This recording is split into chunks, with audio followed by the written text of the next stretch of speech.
Ya.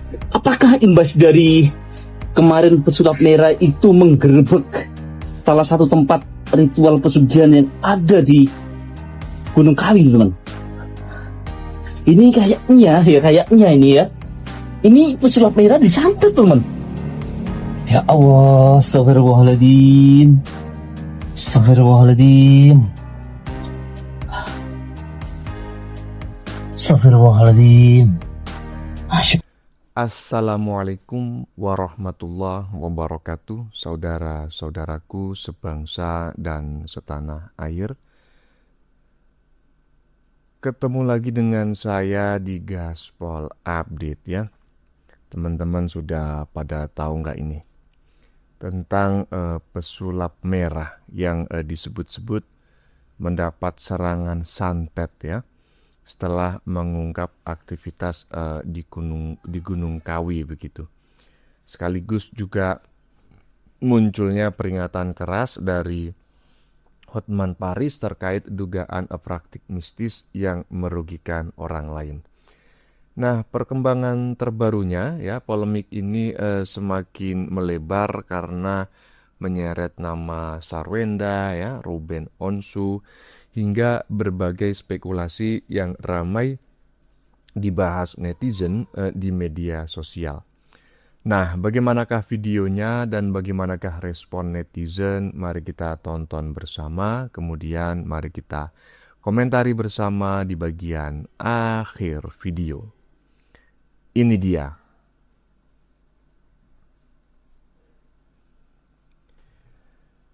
Oke. Saya potong dulu teman-teman ya videonya.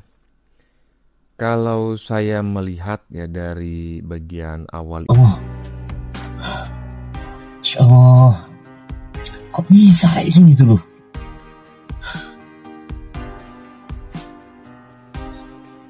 Ini ada paku tuh teman, ada paku. Dan ini menyerupai sosok pocong kalau ini. Oh, ini dilubangin pakai paku tuh teman. Astagfirullah.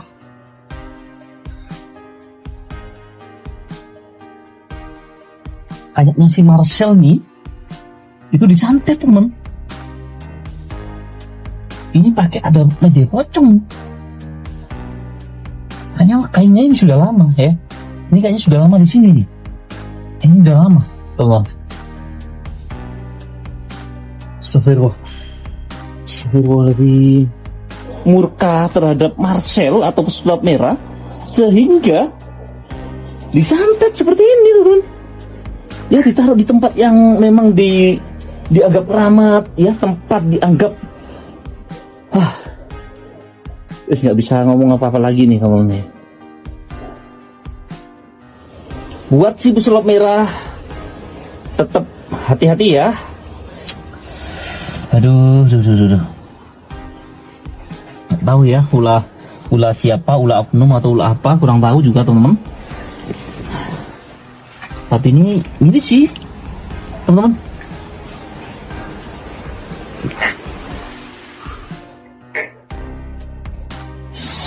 Mungkin kita sudahi saja ya teman-teman ya. Ini kalau dibilang pesugihan itu bertolak belakang dengan apa yang dilakukan oleh klien kami. Klien kami itu kalau bisa dilihat dia bekerja dari pagi sampai malam, bertolak belakang dengan pesugihan. Kami akan pelajari video-video yang beredar. Kalau memang video ini disebarkan atau memang di framing menjelekkan nama baik klien kami pasti akan lakukan upaya hukum. Kalau saya yang disebutin di sini, saya samperin kuncinya. Iya, saya grebek. Ngapain ini? Di sisi lain, sang pengacara maut, Hotman Paris Hutapea, juga tidak tinggal diam. Hotman Paris dengan ketegasannya mengingatkan bahwa di Indonesia, praktik perdukunan atau santet yang merugikan orang lain kini sudah mulai diatur dalam pasal-pasal hukum pidana baru terkait kekuatan magis yang mencelakai orang. Hotman Paris dipastikan tidak akan ragu untuk menyeret pelaku ke jalur hukum pidana atas dugaan percobaan pembunuhan tidak langsung. Lah nggak tahu, aku sakit dah. Aku kan nggak pernah lihat TV aku. Acara-acara apa aku nggak pernah tahu.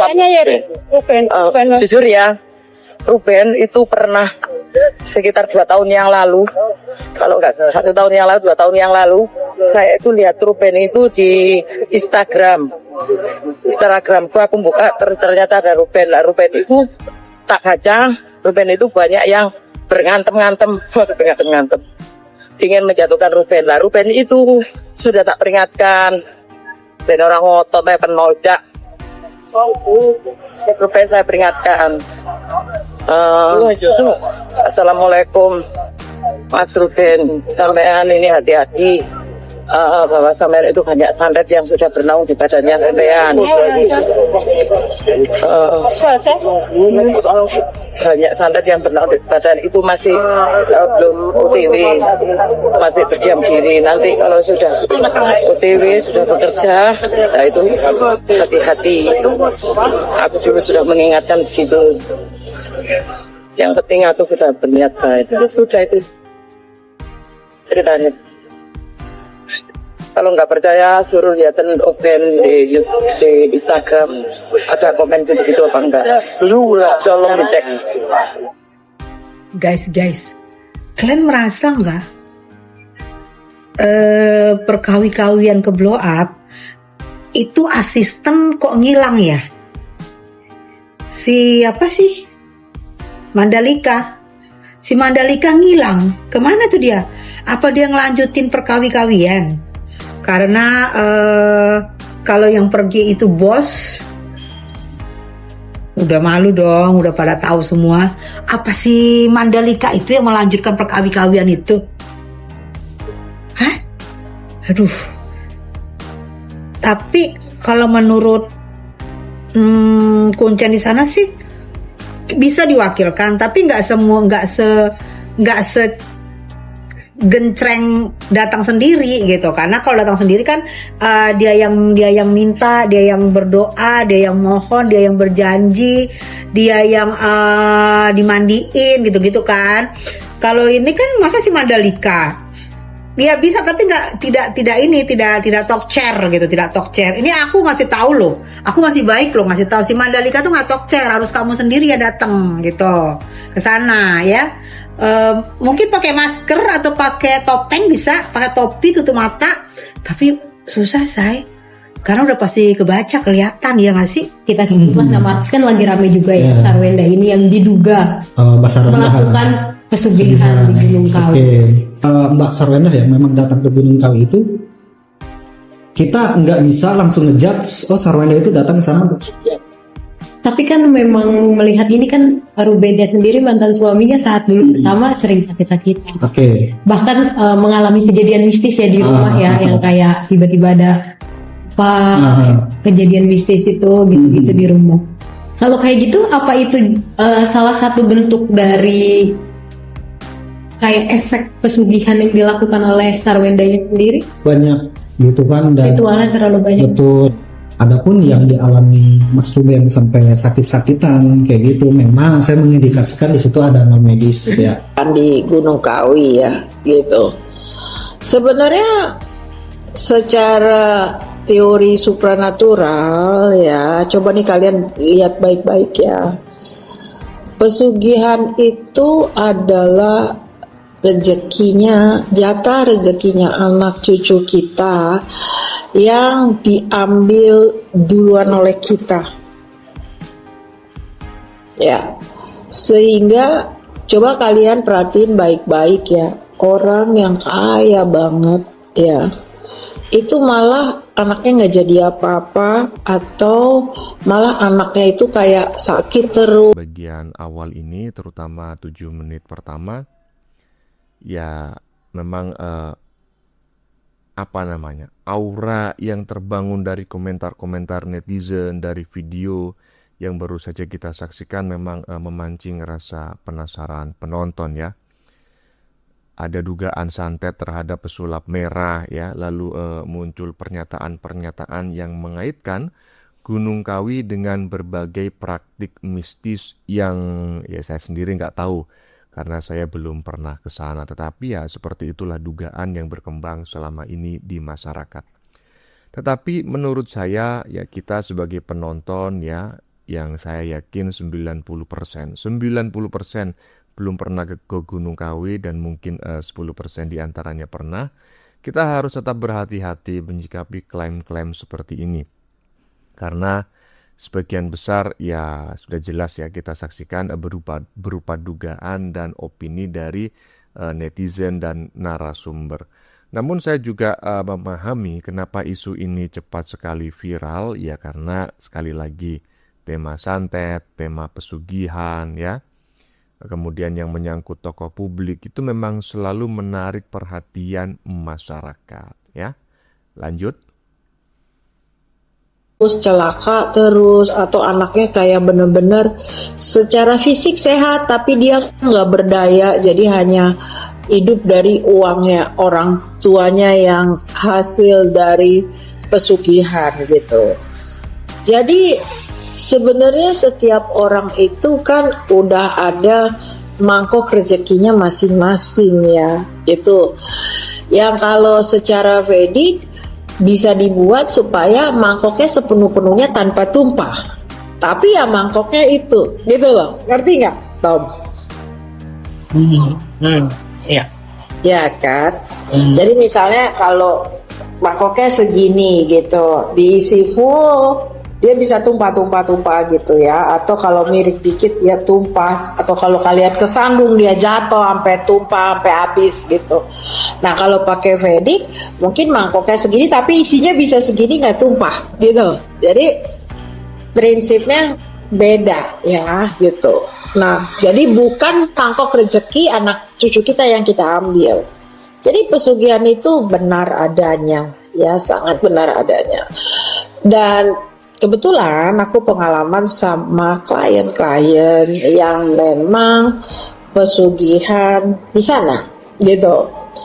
Dan benar kalau udah lama nggak kesana kalian bisa sakit banget, itu benar. Kan aku pernah nolong orang kan Tom yang pas COVID yang dia nggak bisa kesana, terus dia udah mau mati kan jantungnya itu kan. Tuh aku tolong dan masih hidup sampai sekarang. Berarti udah berapa tahun tuh? 26 tahun kan gitu. Perjanjian gaib, ritual mistis, hingga isu tumbal demi kekayaan. Nama Gunung Kawi yang melegenda sebagai tempat pesugihan kini mendadak bikin geger usai menyeret nama Sarwenda. Rumor liar pun berembus kencang di media sosial. Namun, pesulap merah yang mendatangi langsung lokasi membongkar fakta bahwa di sana murni tradisi kepercayaan kejawen, bukan ritual sekutu dengan jin. Gerah dengan fitnah yang makin mistis, kuasa hukum Sarwenda menegaskan kliennya ke sana di tahun 2021 murni hanya untuk syuting podcast horor kakak beradik. Sarwenda pesugihan di Gunung Kawi. Apa betul? Nggak betul, soalnya nggak ada yang bisa membuktikan kalau Sarwenda pesugihan di Gunung Kawi. Beliau ke Gunung Kawi itu hanya sekadar untuk konten. Seperti itu, karena kan Gunung Kawi itu menyimpan sebuah misteri sesuai dengan acara beliau. Kan seperti itu, karena beliau ke sana keluar pula lah opini-opini, fitnah-fitnah bahwa beliau melakukan pesugihan di sana. Aduh, niat menjatuhkannya itu kuat kali gitu loh. Aku nggak habis pikir ya sama manusia-manusia yang punya niat menjatuhkan seseorang. Lebih baik kamu follow aku ya, kamu support aku biar akun sosial media aku makin viral. Jadi pemikiran kamu tuh nggak kedukun, pemikiran kamu tuh nggak yang penuh dengan kecurigaan. Hidup kalau penuh dengan kecurigaan itu kita nggak akan pernah bisa bahagia. Untuk penerawangan rumahnya Ruben Onsu, ada apa saja di sana? Kemudian ada kekuatan apa saja di sana? Apakah betul di sana sudah membentuk suatu kerajaan goib? Kemudian kenapa hal ini bisa terjadi kepada baik itu Ruben Onsu maupun keluarganya? Adanya teror-teror yang di luar nalar, ya. Nanti akan saya bahas secara lengkap, tapi itu di channel YouTube saya pribadi. Kalian bisa subscribe dulu di Master Blackjet Official namanya guys. Itu sudah ada di feed postingan, kalian bisa lihat. Kalian subscribe dulu, nanti akan saya up. Kau itu jangan, takutnya nanti habis itu diviralkan, dikatakan bahwa menerima pesugihan. Nah, host tuh kayak begini ya, positif gitu loh. Namanya host itu kan harus netral, ya nggak sih? Mau punya teman inilah itulah, tapi namanya menjadi host itu memang itu kan pekerjaan ya, presenter itu kan pekerjaan, jadi memang harus yang netral dan yang positif gitu loh. Nah aku suka banget nih sama presenter ini nih, acara ini. Dan yang sekarang lagi rame lagi tuh kan Sarwenda dibilangnya cari pesugihan. Terus yang dibilang dia ngapain cari pesugihan, kerja pagi siang malam dia live, iya kan? Aduh, kasihan banget ya kalau di fitnah-fitnah kayak gitu ya. Tapi ya mudah-mudahan Sarwenda kuat ya, karena cukup berat sih ya, karena mental banget sih ya. Tapi aku yakin kok Wenda tuh banyak yang mendoakan juga, dan banyak tanggapan orang-orang itu. Tanggapan orang doang? Iya, orang. Hasilnya ya ini ya tempat ziarah ngalah berkah gitu. Oh, ngalah berkah? Iya, ngalah berkah. Dari? Ya kepada Gusti Allah, tapi lantaran Mbah sini, Mbah Keraton Gunung Kawi sini. Oh, ngalah berkah dari Gusti Allah, tapi melalui? Ya, beliaunya ini. Oh, perantara gitu? Perantara, ya perantara. Biasanya kalau orang mau pesugihan yang dilakuin apa, Pak? Ya macam-macam Pak. Ini ruang tamu itu jadi antara tamu satu dengan lainnya udah beda-beda tujuannya ke sini nih. Oh, antara tamu satu sama yang lainnya beda-beda? Udah beda-beda ya. Apa aja Pak biasanya Pak? Ya kadang-kadang orang minta pengelarisan dalam segi usaha. Oh, biasanya aja Mas. Kemudian kalau pejabat-pejabat itu ya ingin dinaikkan pangkat gitu. Oh iya iya. Coba gitu. saya situ ya Pak ya. Iya ya, mari. Iya ya. Ini kita berbagi informasi. Iya. Ya betul. Apa aja Pak tadi yang ya, biasa dicari? Ngalah berkah ya. Ngalah berkahnya untuk apa? Untuk kelancaran usaha umpamanya gitu. Oh, emang buat ekonomi duit doang atau iya, ada yang lain kayak jodoh gitu nggak? Iya sama ada, seperti perjodohan, rumah tangga. Oh, ada yang buat jodoh juga ya? Iya, untuk kenaikan pangkat dan derajat gitu Pak, biasanya gitu. Oh. Biar orang kesini seperti pejabat-pejabat itu adalah supaya naik pangkat, diletakkan kedudukan yang strategis gitu. Dan yang datang sini. Itu yang datang ke sini orang Malang atau di luar Malang? Wah, banyak dari mana-mana Pak, termasuk luar puro, luar negeri banyak. Tapi orang Malang banyak nggak Pak? Orang Malang banyak, apalagi di hari-hari sakral seperti malam Jumat Kliwon dan hari Selasa Kliwon itu ramai orang-orang dekat-dekat sini. Oh. Seperti Panjen, seperti Malang ini banyak Pak, sekitar kecamatan sini, kabupaten sini. Oh banyak ya? Banyak. Kalau kayak warung-warung gini pada ritual juga nggak Pak? Kalau ritual ya bikin sesaji di malam Kliwon itu. Oh ini warung-warung gitu? Iya tetap Ibu. Oke, saya potong lagi videonya. Pada bagian ini saya melihat ya perdebatan mulai bergeser ya. Jadi perbedaan pendapat mulai bergeser ke persoalan pesugihan dan berbagai penafsiran supranatural. Secara pribadi ya, saya lebih tertarik ketika muncul klarifikasi bahwa kedatangan Sarwenda ke Gunung Kawi disebut hanya untuk kebutuhan konten ya.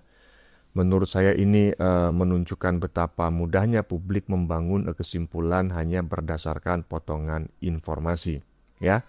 Yang sering terjadi, sebuah lokasi yang sudah memiliki citra mistis itu memang langsung dikaitkan dengan semua orang yang pernah datang ke sana. Tetapi ya saya juga tidak menyalahkan netizen, teman-teman semuanya gitu ya, yang menduga bahwa ya kemungkinan besar Sarwenda misalnya datang ke Gunung Kawi itu dengan tujuan lain atau bagaimana. Saya tidak menyalahkan karena setiap orang itu memang boleh berasumsi, beropini ya, menduga. Yang penting jangan menuduh. Karena saya juga agak heran gitu loh.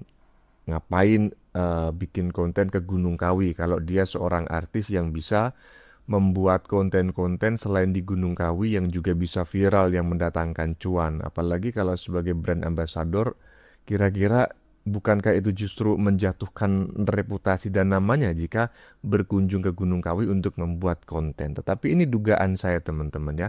Ini pendapat saya secara pribadi. Lanjut. Ibu ini membikinkan sesaji di sini.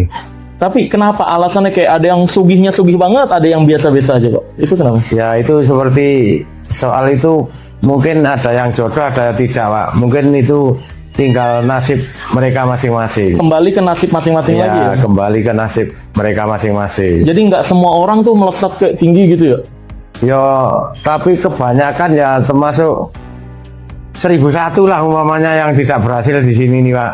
Oh gitu? Kebanyakan banyak yang sukses. Oh banyak yang sukses? Banyak iya. Termasuk orang-orang yang pertama dengan usaha kecil-kecilan dengan modal 500.000 perak gitu, 500.000 rupiah, jual es gitu bisa jadi pengusaha terkenal. Punya Siapa itu, Pak? banyak. Ada Banyak orang-orang dekat-dekat sini, Surabaya, Semarang. Termasuk orang dekat banyak, Pak.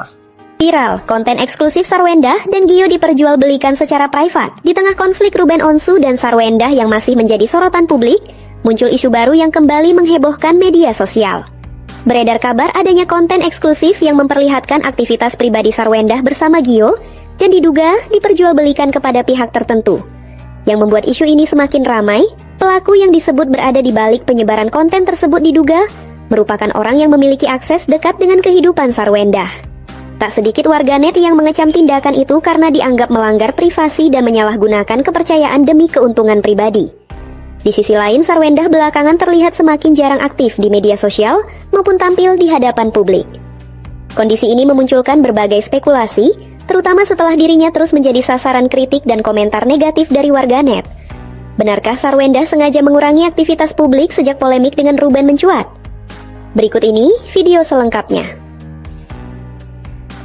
Keren mantap yo. Guys, konser F4 Mimi sama Emi tolong dadanin saya ya. Saya mau foto 11-12 sama Jerien. Pak, Bapak habis ngobrol apa coba sama Bunda Pak? Ayo Pak, cerita Pak. Kenapa tiba-tiba Bapak mau kayak gini? Gue mau lihat aja si Bundang liriknya. Kalau saya udah didandanin sama Emi Mimi, kasih lirik laki lain nggak? Berani-berani, awas aja. Saya juga nggak takut. Foto 11-11 sama dia, menurut saya 11-12 kalau saya berani. Nah, bagaimana menurut pendapat kalian? Siapakah sosok orang terdekat Sarwendah yang diduga berada di balik penyebaran informasi seperti ini ke publik? Dan apa sebenarnya tujuan di balik tindakan tersebut? Coba berikan pandangan kalian di kolom komentar. Si Endok ke itu kan, ke KPAI kan dia, ke sana dia. Jadi agendanya itu katanya, ya kan, dia menyerahkan bukti-bukti dari semenjak dia menikah, dari awal mereka menikah katanya. Memang waktu menikah diapain aja sama si Ruben?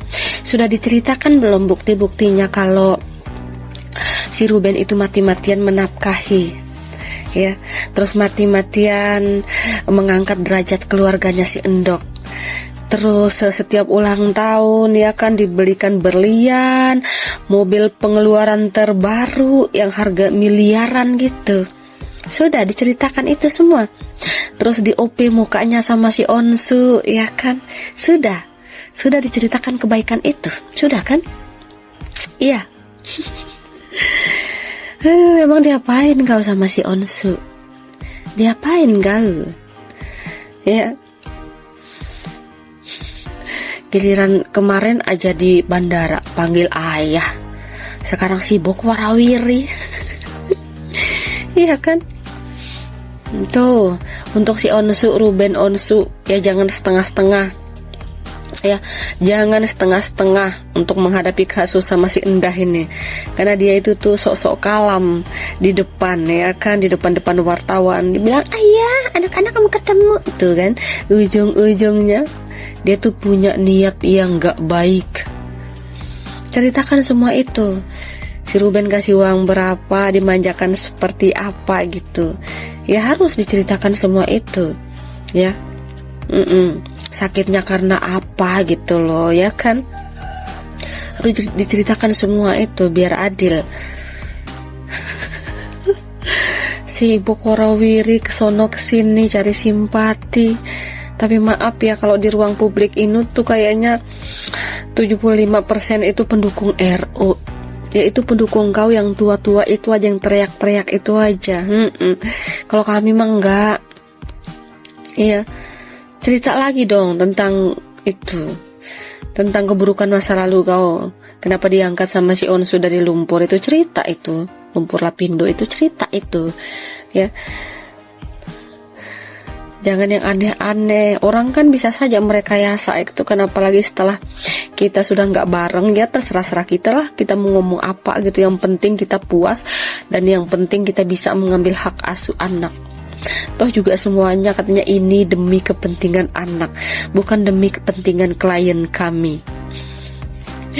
Kalau demi kepentingan anak itu stop didoktrin, biarkan anak-anak itu leluasa atau luas ketemu sama ayah kandungnya.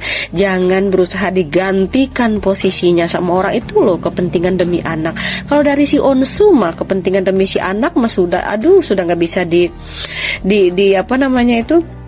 diambil sama buku catatan kebaikannya, catatan tanggung jawabnya sama anak, udah nggak bisa. Iya kan, anak itu bisa hidup sampai saat ini karena si Onsu yang kasih nafkah, terus ya kan berusaha untuk biar anaknya pintar, ikut ini ikut itu, nggak gratis itu, pakai uang itu. Iya kan, itu baru demi anak. Itu baru demi anak. Kalau seandainya anak didoktrin setiap hari untuk biar lupa sama ayahnya, biar benci sama ayahnya, ya tapi sukses ya dia bikin anaknya benci, bikin anaknya lupa. Itu contohnya itu kemarin ketemu ayah tuh ngangong-ngangong ada anak 2 itu. Ya kan? Kayak gitu, begitu loh. Si Ruben mah sudah paten banget sama nafkah anak itu, sama ini tentang anak itu tuh si Ruben udah paten itu dia. Gak usah diajarin lagi, dia pasti tahu itu karena dia sayang banget sama anak 2 itu. Gak tahu sama si Enda, ya kan, perginya sama anak-anak, pulangnya sama siapa, kata si Onsu, kata si ini Onyu. Ya, untuk si Onyu. Oke, saya potong lagi videonya. Mohon maaf terganggu ya. Di bagian ini pembahasannya mulai melebar ke konflik Sarwenda dan Ruben Onsu. Ya, ini adalah konflik rumah tangga sebetulnya. Konflik pribadi, bukan ranah saya untuk mengomentarinya. Tetapi ya, karena banyak netizen yang berkomentar, maka saya sajikan untuk kita diskusikan bersama. Kan seperti itu teman-teman ya. Jujur saja, saya melihat banyak opini yang sangat berpihak kepada salah satu kubu ya. Sudah jelas ya kubu siapa, saya pun sepertinya juga sama begitu. Tetapi sebagai penonton saya harus macak netral gitu ya, pura-pura netral ya, atau menunjukkan sifat kenetralan ya. Karena apa? Karena saya merasa konflik rumah tangga yang sudah menjadi konsumsi publik gitu ya, memang seringkali membuat orang itu lupa bahwa tidak semua informasi yang beredar itu bisa dipastikan kebenarannya. Kan yang tahu cuma mereka berdua, ya toh? Iya, jadi kita itu sebetulnya hanya menduga-duga saja ya. Yang paling saya soroti justru bagaimana media sosial saat ini itu dapat membentuk opini publik begitu cepat ya. Bahkan sebelum fakta-fakta itu terungkap, jangankan fakta yang lengkap, fakta terungkap aja belum, tapi sudah terbangun opini ya. Seperti itulah kenyataan di lapangan saat ini. Lanjut. Oh ya, tolong sampaikan sama si Onyo, dia itu harus buka semuanya apa yang dia tahu, karena ini demi membela ayahnya. Apa yang dia tahu, ya, apa yang pernah dia tahu dari semenjak dia tuh diangkat bila perlu, sampai sebesar ini, otomatis banyak keluhan. Siapapun yang mendoktrin kau, siapapun yang menghasut si Endah, itu buka semua apa rencana mereka, gimana cara mereka itu menzolimi si Onsu waktu mereka masih menikah, buka semuanya, karena itu sudah terlanjur dipampang oleh si Onyo ya di ruang publik. Ya, buka untuk ngebela ayah kau. Kalau bukan kau siapa lagi? Ya, seorang anak nih laki-laki harus memang jadi garda terdepan orang tua. Tapi orang tua otomatis yang nggak salah dong, gitu kan? Otomatis orang tua yang terzolimi tapi dia nggak salah gitu loh ya. Jangan orang tua yang victim, jangan ya, jangan. Jadi kau harus di kau kuncinya, di kau rahasianya orang itu, biar si Endah mau mengelak juga buka. Yang akan mengubah nasib Sarwenda untuk selama-lamanya. Dan harapannya di sini Sarwenda tidak terbawa emosi dan semuanya akan menjadi berantakan jika dia tidak secara strategis melakukan langkah yang harus dilakukan. Ingat, kita seharusnya tidak merespon apa serangan dari orang lain, tapi kita merespon apa yang diharapkan oleh orang tersebut agar kita bisa mendapatkan pula apa yang kita inginkan melalui proses negosiasi yang seharusnya ini win-win solution. Melihat bahwa saat ini netizen ini lebih berpihak kepada Ruben Onsu. Dan apa yang dilihat akhir-akhir ini adalah rentetan dari hal-hal yang terus kemudian membenarkan atau bisa memberikan sebuah senjata untuk Ruben Onsu, peluru-peluru untuk bisa memberikan sebuah keberatan terhadap hak asuh anak yang selama ini itu diberikan kepada Sarwenda di perceraian mereka tanpa adanya sebuah permasalahan atau persengketaan. Dan sangat disayangkan jika ternyata ini akan bergulir ke meja hijau karena otomatis ini akan menambah panjang proses perpisahan mereka berdua dan membuat kenangan yang mungkin tidak baik untuk dilihat anaknya saat mereka nanti beranjak dewasa. Cece ngomong dong Cece. Kok Cece pada diem sih Cece? Kok nggak ngomong? Terus kata fans-fansnya Cece ada tuh. Terus Cece punya rahasianya RO. Ngomong dong rahasianya apa?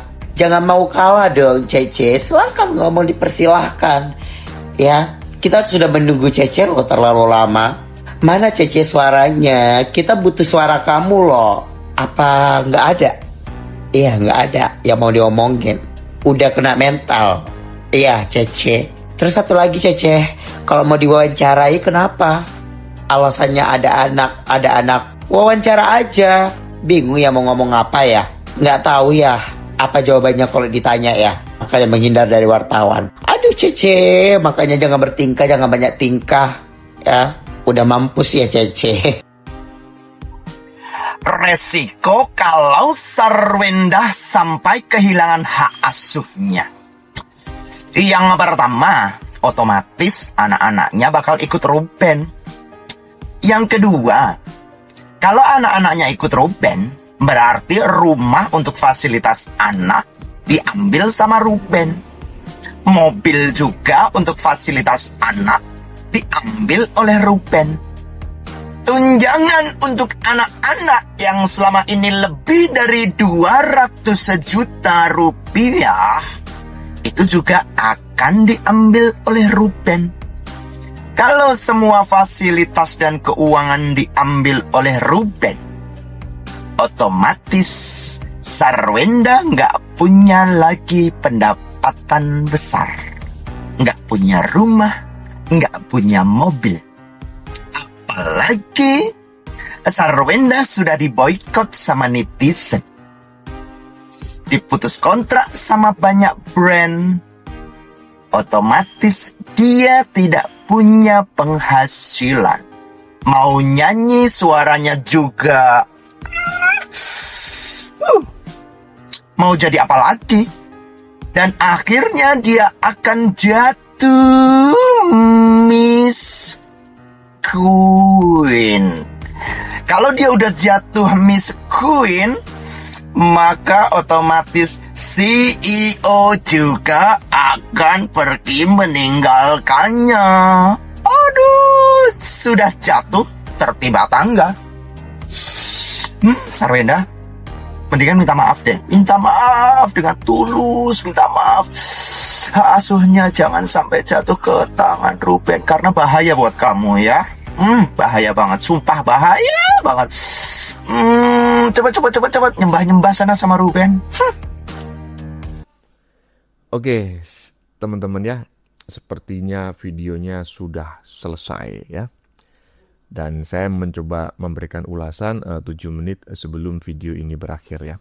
Jadi menjelang akhir video, narasi semakin kuat ya mengarahkan penonton untuk menilai salah satu pihak sebagai pihak yang lebih benar dan salah satu pihak sebagai pihak yang salah. Emang mana bang yang benar mana yang salah? Ya saya nggak tahu ya karena saya nggak kenal ya kan. Kedua-duanya nggak kenal, tetapi ya tentu dari video yang saya sajikan ini tahulah kira-kira saya lebih condong kemana, kan seperti itu. Tetapi menurut saya nih teman-teman ya secara pribadi, justru di titik seperti inilah publik perlu menjaga objektivitas ya dan tidak terburu-buru mengambil kesimpulan. Konflik keluarga, isu hak asuh anak ya hingga tuduhan-tuduhan yang beredar ya memang sebaiknya diserahkan kepada pihak yang memang berwenang untuk menilai dan membuktikannya ya. Dan yang pasti polemik seperti ini menunjukkan bahwa public figure gitu ya atau figur publik ya itu selalu berada dalam sorotan ya, dan setiap langkah mereka mudah menjadi bahan perdebatan netizen. Walaupun ya kita sama-sama nggak tahu karena kita memang sama-sama nggak kenal, ya kan?